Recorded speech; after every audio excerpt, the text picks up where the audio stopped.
महापुरुष कछुए की तरह अपनी इंद्रियों को विषयों में नहीं फैलाता। एक बार जब इंद्रियां सिमट गई तो संस्कार ही मिट जाते हैं, पुनः वे नहीं निकलते। चेतना पे आ गया। निष्काम कर्मियों के आचरण द्वारा परमात्मा के प्रत्यक्ष दर्शन के साथ उस पुरुष का विषयों से राग भी निवृत्त हो जाता है। चेतना, जब मैं था तब हरि नहीं। प्रायः चिंतन पथ में हट करते हैं। हट से इंद्रियों को रोककर वे विषय से तो निवृत्त हो जाते हैं, किंतु मन में उनका चिंतन राग लगा रहता है। यह आसक्ति परम दृष्टवा परमात्मा का साक्षात्कार करने के बाद ही निवृत्त होती है, इसके पूर्व नहीं।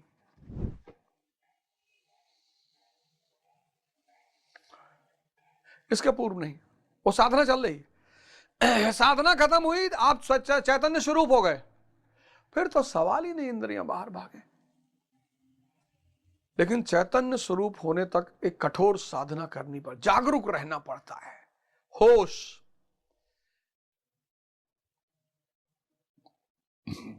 जब तक मन और इंद्रिय जिंदा हैं और आप जहां भी होश खोएंगे वो शिकार कर लेंगे आपका। इसलिए जब आप साधना शुरू करते हैं, आरंभिक चरण में बहुत दिक्कत होती है। आपने कहा नॉनवेज नहीं खाएंगे, आपने कहा नॉनवेज नहीं खाएंगे, नॉनवेज खाएंगे तमस बढ़ेगा। इसलिए ध्यानी का होश में रहना बहुत जरूरी है। आपने कहा नॉनवेज नहीं खाएंगे, और सामने आ गया मटन बर्रा, काबुली चिकन, फिश फ्राई, मार दिया आपने। बेहोश हुए, होश में रहना है। ये नहीं कहना मैं इन्हें नहीं खाऊंगा, होश में रहना, होश में, सांसों पे निरंतर ध्यान।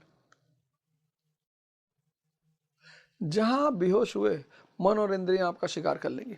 इसलिए ऐसे सारे बहुत सारे लोग पाखंडी हो जाते हैं। अध्यात्म पर चलने वाले बहुत सारे लोग पाखंडी हो जाते हैं, क्योंकि निरंतर होश में रहना बहुत चुनौतीपूर्ण कार्य है। 24 घंटा होश में रहना बहुत चुनौतीपूर्ण कार्य है, अत्यंत चुनौतीपूर्ण कार्य, अत्यंत। तो महाराज जी कहते हैं कि कई जन्म तो मैं ऐसे ही साधु रहा, दिखाने वाला। फिर 3 जन्म इन्होंने कायदे साधना की, और इससे पहले वाले जन्म में 2 ख्वाहिश बती थी, गांजा और स्त्री की। वो इस जन्म में भगवान महाराज जी लिखते हैं, अंतर्मन में एक इच्छाएं थी, किंतु बाहर से हमने शरीर को दृढ़ रखा, मन में वासना लगी थी, इसलिए जन्म लेना पड़ा। जन्म लेते ही भगवान ने थोड़े ही समय में सब दिखा सुनाकर निवृत्ति दिला दी, 2-3 चटकना दिया और साधु बना दिया। ठीक यही बात श्री कृष्ण कहते हैं कि इंद्रियों द्वारा विषयों को ना ग्रहण करने वाले पुरुष के भी विषय तो निवृत्त हो जाते हैं, किंतु साधना द्वारा परम पुरुष परमात्मा का साक्षात कर लेने पर वह विषयों के राग से भी निवृत्त हो जाता है। अतः जब तक साक्षात्कार ना हो, कर्म करना है। कर्म मतलब साधना। जब तक मैं विलीन ना हो जाए, मरो ए जोगी मरो। इसी जन्म में भी एक मृत्यु है। गोरखनाथ जी का एक बड़ा प्यारा स्टेटमेंट है, मरो ए जोगी मरो। मरण है बहुत मीठा।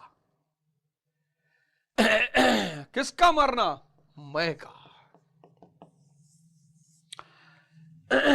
मरो ए जोगी मरो। एक मृत्यु तो वो है जब शरीर निष्क्रिय हो गया, खत्म। एक मृत्यु वो है जब मन निष्क्रिय हो गया, खत्म। मन खत्म, इंद्रियां खत्म, क्योंकि मन के बिना इंद्रियां नहीं रह सकती।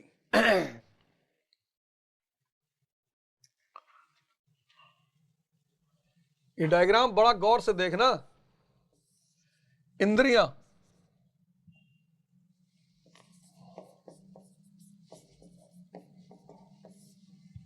अगर इन इंद्रियों को मन चला रहा है तो आप संसारी।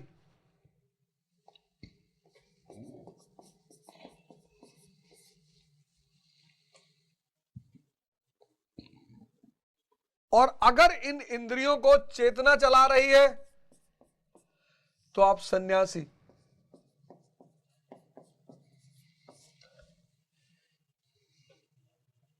संसारी भोग, के रास्ते पर चलेगा और बुढ़ापे में भोगेगा आईसीयू में। इसका अंत आईसीयू है। आजकल तो जवानी में ही पहुंचा दे रहा है। सन्यासी योग के रास्ते पे चलेगा और इसका अंत है वैकुंठ। वैकुंठ